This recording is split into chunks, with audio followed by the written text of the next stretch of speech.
بسم اللہ الرحمن الرحیم۔ السلام علیکم۔ ابرار رشید آپ کی خدمت میں ایک مرتبہ پھر حاضر ہے اور ایک تشویشناک خبر آپ کے ساتھ شیئر کرنی ہے۔ اس سے پہلے بھی اس طرح کی میں 2-3 ویڈیوز بنا چکا ہوں اس موضوع پر، اور موضوع کیا ہے، ایک خبر ہے تشویشناک، وہ یہ ہے کہ اب طالبان نے خیبر پختونخوا کے ایک سینئر وزیر سے 80 لاکھ روپے بھتہ یا تاوان مانگا ہے۔ اور سب سے تشویشناک بات یہ ہے کہ یہ جو بھتہ مانگا گیا ہے اس کی طالبان کے ذرائع نے تصدیق کی ہے۔ ایک اطلاع کے مطابق طالبان یعنی تحریک طالبان پاکستان نے اس بات کی تصدیق کی ہے کہ یہ بھتہ یا تاوان وہ مانگا ہے مردان چیپٹر نے۔ اب مردان جو ہے وہ پشاور سے، جو لوگ واقف ہیں اس علاقے سے، وہ تقریباً پونے گھنٹے 1 گھنٹے کی مسافت پہ ہے، اور یعنی پروونشل کیپٹل سے 1 گھنٹے کی مسافت پر دور جو علاقہ ہے وہاں پر اس کا مطلب ہے کہ طالبان سرگرم عمل ہیں۔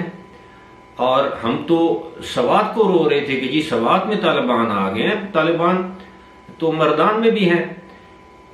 اور یہ بھتہ مانگا گیا ہے سینئر صوبائی وزیر عاطف خان سے، جن کو عمران خان کا دست راست بھی سمجھا جاتا ہے۔ عاطف خان کا تعلق سوابی سے ہے، اور عاطف خان نے باقاعدہ اس بات کی تصدیق کی ہے کہ ان سے 80 لاکھ روپے بھتہ مانگا گیا ہے، اور ان کے پاس جو خط آیا ہے جس کے ذریعے یہ بھتہ مانگا گیا ہے انہوں نے متعلقہ اداروں کو دکھایا ہے یا دیا ہے، اور متعلقہ اداروں نے کہا کہ وہ اس کی تحقیقات کریں گے اور جو بھی کارروائی ہوگی وہ کریں گے۔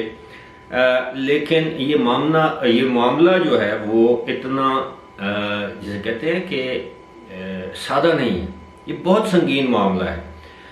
سنگین اس لیے ہے کہ تقریباً 1 سال سے اس طرح کی خبریں گردش کر رہی تھیں کہ طالبان جو ہے وہ بھتے مانگ رہے ہیں، اور زیادہ تر حکمران جماعت یعنی خیبر پختونخوا کی حکمران جماعت ظاہر تحریک انصاف ہے، ان سے بھتے مانگ رہے ہیں اور وہ بھتے دے بھی رہے ہیں۔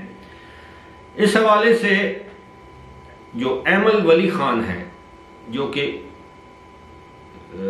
عوامی نیشنل پارٹی کے سینئر رہنما ہیں، انہوں نے بھی ایک انکشاف کیا تھا کہ جی انہوں نے دعویٰ کیا تھا، باقاعدہ نام لیے تھے، اور کچھ ذرائع نے تو یہاں تک بتایا ہے کہ سابق گورنر جو ہیں ہمارے صوبے کے خیبر پختونخوا کے شاہ فرمان، ان سے بھی بھتہ مانگا گیا اور انہوں نے بھی دیا، اور سوات میں موجود جو سوات سے منتخب ہونے والے متعدد جو ہے ارکان صوبائی یا قومی اسمبلی بھی بھتہ دے چکے ہیں۔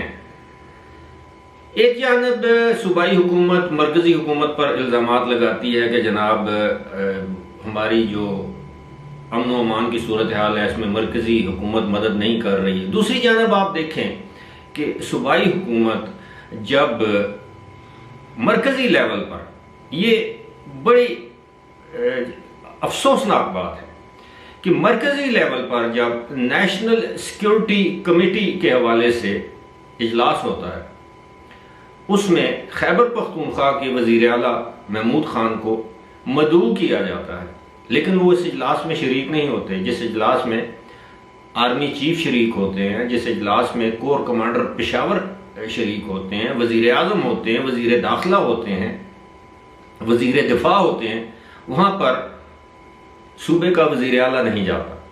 صوبے کے وزیر اعلیٰ کی تو یہ صورتحال ہے کہ وہ اپنے علاقے میں نہیں جا پا رہا، اور یہاں تک اطلاعات ہیں کہ انہوں نے اپنی فیملی کو کسی دوسرے مقام پر شفٹ کر دیا ہے، پشاور میں یا اسلام آباد میں۔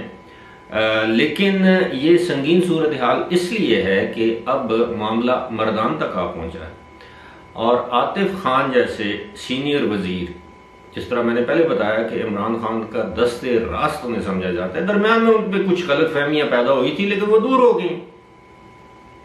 دوسری جانب آپ بھی دیکھیں تو عمران خان کا ایک مخصوص نرم گوشہ ہے، سافٹ کارنر ہے طالبان کے لیے۔ وہ اب بھی سمجھتے ہیں کہ یہ بھولے بھٹکے لوگ ہیں، ان کو آمادہ کیا جانا چاہیے، اور اب بھی صوبائی لیول پر مرکز کی سیکیورٹی ایجنسیز کے تعاون کے ساتھ یا آشیرواد کے ساتھ یا اجازت کے ساتھ طالبان سے مذاکرات بھی ہوئے، اور بہت سے ایسے قیدی تھے طالبان کے، تحریک طالبان پاکستان کی میں بات کر رہا ہوں، ٹی ٹی پی، جن کو رہا بھی کیا گیا. لیکن اب ایک مرتبہ پھر یہ جو طالبان ہیں وہ دوبارہ سر اٹھا رہے ہیں، نہ صرف سوات میں بلکہ دیر میں، اب مردان. اور اب پتہ نہیں اس حوالے سے صوبائی حکومت کا کیا موقف ہے. وہی شتر مرغ والی پالیسی ہے یا اس پر کوئی ایکشن لیں گے؟ اب ظاہر ہے سوات جو ہے وہ وزیر اعلیٰ کا آبائی علاقہ ہے. سابق ہمارے وفاقی وزیر مراد سعید کا آبائی علاقہ ہے، اور بہت سے وہاں سے ارکان صوبائی اور قومی اسمبلی منتخب ہوئے ہیں مالاکنڈ ایجنسی سے. تو یہ اس علاقے کو تو پی ٹی آئی کا گڑھ سمجھا جاتا ہے. آپ نے دیکھا ہوگا گزشتہ دنوں سوات میں کس طرح امن کے لیے لاکھوں کی تعداد میں لوگ جو ہیں وہ سڑکوں پر آئے. میرا خیال ہے اب وقت آ گیا ہے کہ صوبائی حکومت مرکزی حکومت کے ساتھ مل کر تحریک طالبان کا مقابلہ کرے. اگر مذاکرات کرنے ہیں مذاکرات کریں، ان کے ساتھ سختی سے نمٹنا ہے سختی سے نمٹے. لیکن ایسے نہیں ہو سکتا کہ صوبے کا وزیر اعلیٰ ایک طرف اپنی الگ 2 اینٹ کی یا 1.5 اینٹ کی مسجد بنا کر بیٹھ جائے اور مرکز سے تعاون نہ کرے، اور ان حالات میں پھر لانگ مارچ کی دھمکیاں دی جائیں. خدا نہ خواستہ کسی بھی لانگ مارچ کے نتیجے میں، جلسے جلوس کے نتیجے میں کوئی بڑی کارروائی ہو جاتی ہے دہشت گردی کی، تو ذمہ دار کون ہوگا؟ پھر آپ کہیں گے کہ یہ مرکز کی حکومت نے تعاون نہیں کیا، مرکز کی حکومت کی ذمہ داری ہے. یہاں پر یہ بتانا ضروری ہے کہ صوبوں میں امن و امان کا قیام خالصتاً صوبائی حکومت کی ذمہ داری ہے. اگر صوبائی حکومت چاہے تو وہ فوج طلب کر سکتی ہے اپنی مدد کے لیے. کسی ضلع کا ڈپٹی کمشنر چاہے تو وہ فوج کو طلب کر سکتا ہے اپنی مدد کے لیے. لیکن اس طرح عام نہتے لوگوں کو بے یار و مددگار چھوڑنا یہ سیاستدانوں کا کام نہیں ہے.